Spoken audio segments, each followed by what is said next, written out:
False information দেবেন না আমাকে সিবিআই অ্যারেস্ট করেনি। প্রথম কথা, আমাকে জিজ্ঞাসাবাদ করেছে, প্লিজ রিউমার স্প্রেড করবেন না। দেখো, তোমাকে জানিয়ে রাখি যে কিছুক্ষণ আগে আরজিকর হাসপাতালের আরও একজন ডাক্তার তিনি কিন্তু সিবিআই দপ্তরে এলেন এবং মহিলা ডাক্তার তিনি ইতিমধ্যেই সিবিআই দপ্তরে ঢুকেছেন। তবে আজ সকাল 10টা নাগাদ এই আরজিকর হাসপাতালের যিনি প্রাক্তন প্রিন্সিপাল সন্দীপ ঘোষ সেও কিন্তু আজকে সিবিআই দপ্তরে এসে পৌঁছেছে এবং আমরা জানি যে গতকালকে সিবিআই আধিকারিকরা রাস্তা থেকে তাকে কিন্তু তুলে নিয়ে আসে এবং নিয়ে আসার পরে তাকে ম্যারাথন জিজ্ঞাসাবাদ করা হয়, গভীর রাত পর্যন্ত তাকে জিজ্ঞাসাবাদ করা হয় এবং আজ সকাল 10টা নাগাদ সে আবার সিবিআই দপ্তরে আসে। সিবিআই সূত্রে খবর যে এই সন্দীপ ঘোষ যিনি প্রাক্তন প্রিন্সিপাল তাকে জিজ্ঞাসাবাদ করাটা অত্যন্ত জরুরি, তার কারণ তিনি টোটাল যে আরজিকর হাসপাতাল সেই হাসপাতালের অ্যাডমিনিস্ট্রেটরের দায়িত্বে তিনি ছিলেন এবং সেক্ষেত্রে দাঁড়িয়ে তাকে জিজ্ঞাসাবাদ করাটা অত্যন্ত জরুরি। তার কারণ যে 9 তারিখে সেই হাসপাতালের যে এমার্জেন্সি বিল্ডিংয়ের যে সেমিনার হল, সেই হলের সেই এমার্জেন্সি বিল্ডিংয়ের যারা দায়িত্বে ছিল তারা কারা ছিল এবং সেখানে দাঁড়িয়ে সেই সেমিনার হলের চাবি কার কাছে ছিল, সেই চাবি কি করে সঞ্জয়ের কাছে গেল, কে দিল সেই চাবি, সেই বিষয়ে কিন্তু তাকে জিজ্ঞাসাবাদ করা হতে পারে। এর পাশাপাশি সকালে যখন সেই সেমিনার হলের মধ্যে মৃতদেহ উদ্ধার হয় তরুণী ডাক্তারের, সেই সময় তাকে কে ফোন করে জানিয়েছিল যে প্রথম যে সেই সেমিনার হলের মধ্যে মৃতদেহ রয়েছে এবং তারপরে তিনি কখন পৌঁছলেন, পৌঁছানোর পরে তিনি কি করলেন সেই বিষয়টা জানার চেষ্টা করছে। তিনি তার পক্ষ থেকে কোনো থানাতে কোনো অভিযোগ দায়ের করেছিলেন কিনা, যদি না করে থাকেন কেন করেননি, কোনো কি তথ্য গোপন লুকানোর জন্যই তিনি অভিযোগ করেননি, এরকম একাধিক প্রশ্ন রয়েছে। তার পাশাপাশি যে এই হাসপাতালের যে নিরাপত্তা ব্যবস্থা, সেই নিরাপত্তা ব্যবস্থায় কারা কারা ছিল, নিরাপত্তার দায়িত্বে কারা কারা ছিল, সঞ্জয়ের সাথে তার কোনো পরিচিতি ছিল কিনা, সঞ্জয়কে সে চিনতেন কিনা, তার কারণ সঞ্জয়ের অবাধ বিচরণ ছিল আরজিকর হাসপাতালে। সেক্ষেত্রে দাঁড়িয়ে এই সঞ্জয় ওই দিনকে কোথায় কোথায় গেছিল, কার কার সাথে দেখা করেছিল, সেই বিষয়টাও কিন্তু জানার চেষ্টা করছে সিবিআই আধিকারিকরা।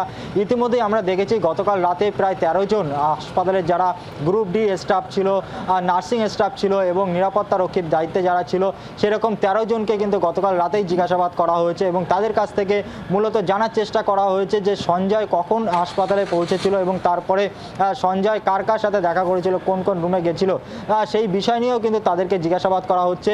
বলা যেতে পারে যে এই আরজিকর হাসপাতালের তরুণী ডাক্তারের যে খুনের ঘটনা, সেই ঘটনায় এখনও পর্যন্ত আজকে সন্দীপ ঘোষ যিনি প্রাক্তন প্রিন্সিপাল তাকে একদিকে যেমন জিজ্ঞাসাবাদ করা হচ্ছে এবং অন্যদিকে আরও এক ডাক্তার তিনিও কিন্তু এসে উপস্থিত হয়েছেন, তাকেও জিজ্ঞাসাবাদ করা হবে বলে আমরা সিবিআই সূত্রে জানতে পারছি। একবারই তদন্তের আপডেট আমাদের প্রতিনিধি দিচ্ছিলেন, আপনারা শুনছিলেন এবং দুটো ছবি আপনাদের দেখাচ্ছি। একদিকে আরজি করে সেখানে সিবিআই গেছে, তদন্তের জন্য নমুনা সংগ্রহের কাজ চলছে আজও। অপরদিকে সিবিআইয়ের অফিসে সন্দীপ ঘোষ যিনি এক্স প্রিন্সিপাল আরজি করে তাকে জিজ্ঞাসাবাদ করা হচ্ছে। গতকালকেও তাকে জিজ্ঞাসাবাদ করা হয়েছে, দীর্ঘ একটা জিজ্ঞাসাবাদ হয়েছে, আজ আবার জিজ্ঞাসাবাদ চলছে।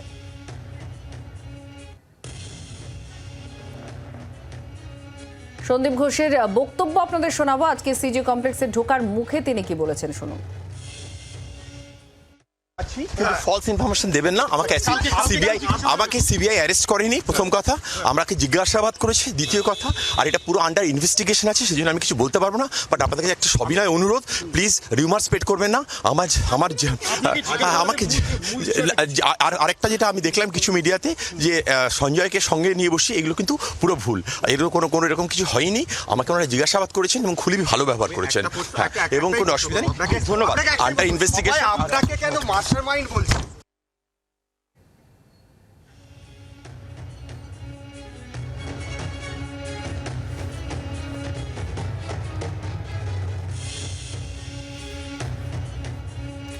আত্রে আমরা দেখেছিলাম যে 14ই আগস্ট রাতে সেখানে সন্দীপ ঘোষের যে বাড়ি রয়েছে সেই বাড়ির সামনে বিক্ষোভ হয়, সেখানে জমায়েত হয়েছিল বহু মানুষ। আর মনে করা হচ্ছে এই ঘটনার পরে সন্দীপ ঘোষের বাড়ির সামনে পুলিশ পোস্টিং করা হয়েছে।